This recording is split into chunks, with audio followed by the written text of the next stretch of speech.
கிறிஸ்து இயேசுவில் அன்பு சகோதர சகோதரிகளே, இயேசுவை காண்போம் இறையாட்சி வழி உங்கள் அனைவரையும் மீண்டும் அடிமை சந்திப்பதிலே மிக்க மகிழ்ச்சி அடைகிறேன். கடவுளுக்கு நன்றி செலுத்துகிறேன். நாம் வாழ்வது, இயங்குவது, இருப்பது எல்லாமே அவராலேயே. இப்பொழுது மத்தேயு எழுதிய நற்செய்தி 16ஆம் அதிகாரம் 13 முதல் 20 முடிய உள்ள பகுதியில் உள்ள இறை வார்த்தைகளை, அந்த பகுதியில் உள்ள நிலைகளை நாம் அறிந்து கேட்டு ஜெபித்து இதனுடைய பலனை பெறுவதற்காக இறைவன் அருள் புரிவாராக. அன்புக்குரியவர்களே, இயேசுவினுடைய பாடுகளின் சற்று காலத்திற்கு முன்பு தம்முடைய சீடர்களை அழைத்து கொண்டு செசாரியா பிலிப் பகுதிக்கு கடந்து சென்றார்.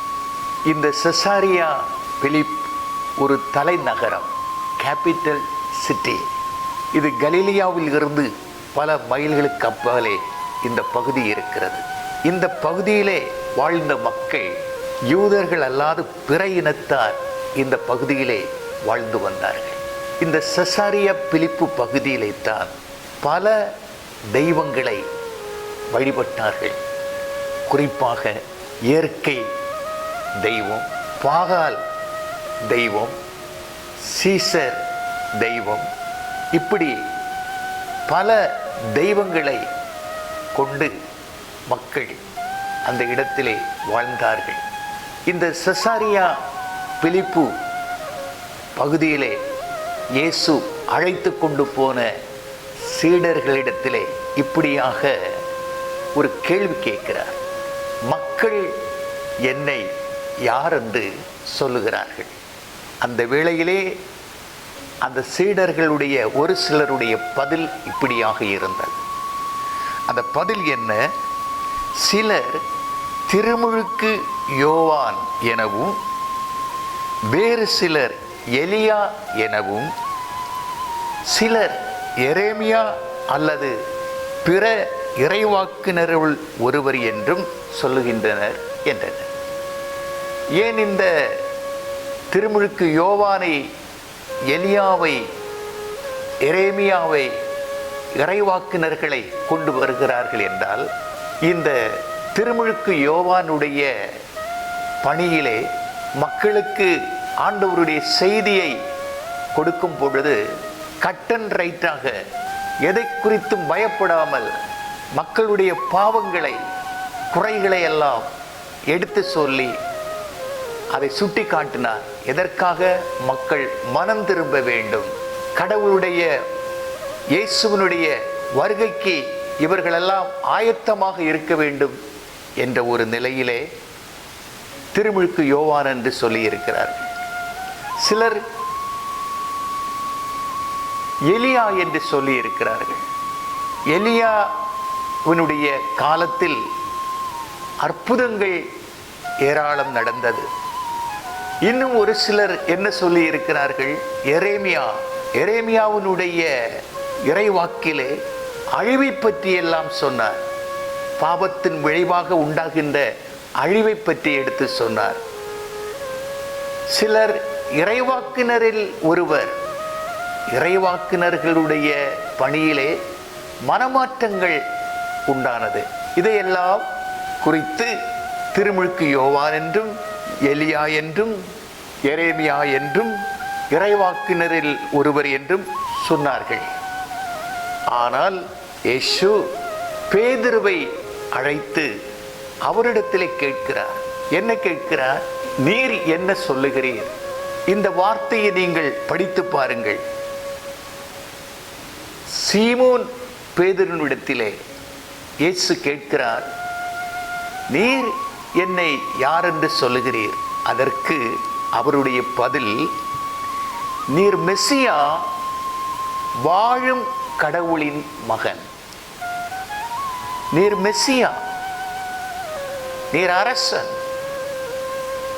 நீர் அபிஷேகம் பண்ணப்பட்டவர், வாழும் கடவுளுடைய மகன், கடவுளுக்கு இணையாக கடவுள் என்ற ஒரு நிலையிலே வாழும் கடவுளுடைய மகன் என்று பேதுரு வெளிப்படுத்துகிறார்.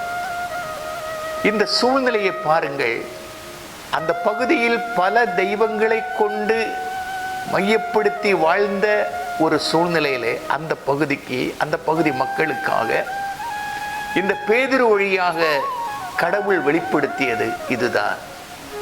நீர் மெசியா, வாழும் கடவுளுடைய மகன். அப்பொழுது இயேசு என்ன சொல்லுகிறார்? யோனாவின் மகனான சீமோனே, நீ பேறு பெற்றவன், ஏனெனில் எந்த மனிதரும் இதுவரை உனக்கு வெளிப்படுத்தவில்லை, மாறாக விண்ணகத்தில் உள்ள என் தந்தையே வெளிப்படுத்தியுள்ளார். எனவே நான் உனக்கு கூறுகிறேன். அந்த இடத்திலே பேதுருனுடைய, சீமோனுடைய பெயரை ஆண்டவர் மாற்றுகிறார். என்ன மாற்றுகிறார்?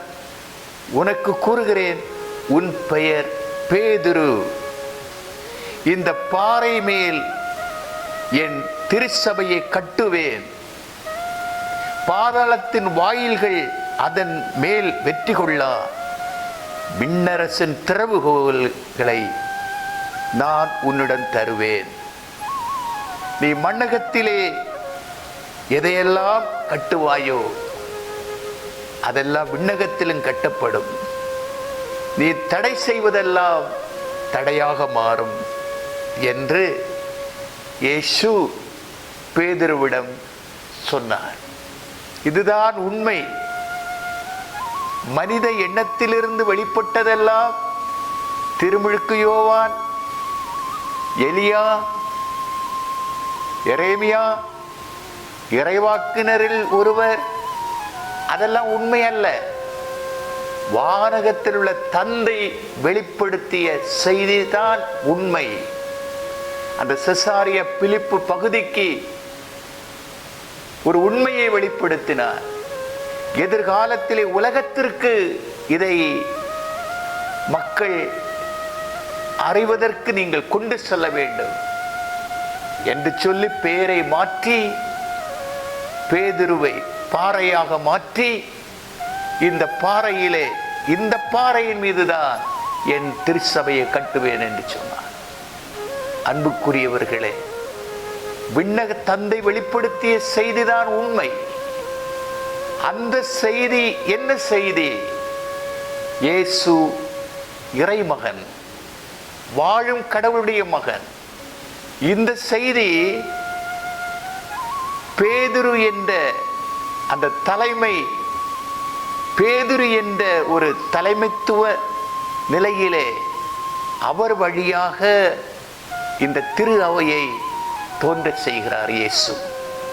ஆகவே நமக்கு இந்த பகுதி சுட்டி காண்பிப்பதெல்லாம் உண்மையான கடவுள் விண்ணகத்திலிருந்து வெளிப்படுத்திய அந்த இறை செய்தி பேதுரு வழியாக அது காலமும் வாழையடி வாழையாக அன்று முதல் இன்று வரையிலும் பேதுரு வழியாக கட்டப்பட்ட திருச்சபையை கடவுள் இயேசுனுடைய காலத்துக்கு பிற்பாடு பேதுரு வழியாக தோன்றிய திருச்சபையை, கட்டி எழுப்பிய திருச்சபையை இன்று வரையிலும் கடவுள் நடத்தி வருகிறார். இந்த திருச்சபையின் வழியாக கொடுக்கிற செய்தி அது உண்மையான செய்தி. மனிதர்கள் பலவிதமான உண்மை இல்லாத செய்தியை சொல்லலாம், மக்களுக்கு அறிவிக்கலாம். ஆனால் இந்த செய்தி வழியாக நம்முடைய கண்கள் திறக்கப்படுவதாக. பேதுரு வழியாக கட்டப்பட்ட திருச்சபையிலே இருக்கின்ற அந்த உண்மை நிலையை நாம் அறிந்து அதிலே கடந்து சென்று வாழக்கூடிய அருளை இந்த செய்தி வழியாக நமக்கு இறைவன் உணர்த்துகிறார். இந்த இறை செய்தி இந்த காஸ்பல் மிஷன் வழியாக, காஸ்பல் பிளஸிங்காக இது வாழ்விலே உண்டாகட்டும் என வேண்டி ஜெபிக்கிறேன். அன்பு ஆண்டவரே, செசாரியா பிலிப்பு பகுதியில் இருந்த அந்த உண்மையில்லாத நிலைகளை நீர் பேதுருவிடத்திலே கேட்டு வானகத்துள்ள தந்தை வழியாக உண்மை செய்தியை வெளிப்படுத்தி, இயேசு மெசியா, வாழும் கடவுளுடைய மகன், ஆகவே இந்த உண்மையான வாழும் கடவுளுடைய மகன் என்ற அந்த இயேசுவை நாங்கள் மையப்படுத்தி அதை பேதுரு வழியாக திருச்சபையை கட்டியெழுப்பு செய்து அந்த திருச்சபையிலே எங்களை வைத்திருக்கிறீரே, இன்னும் வைக்க செய்ய போகிறீரே.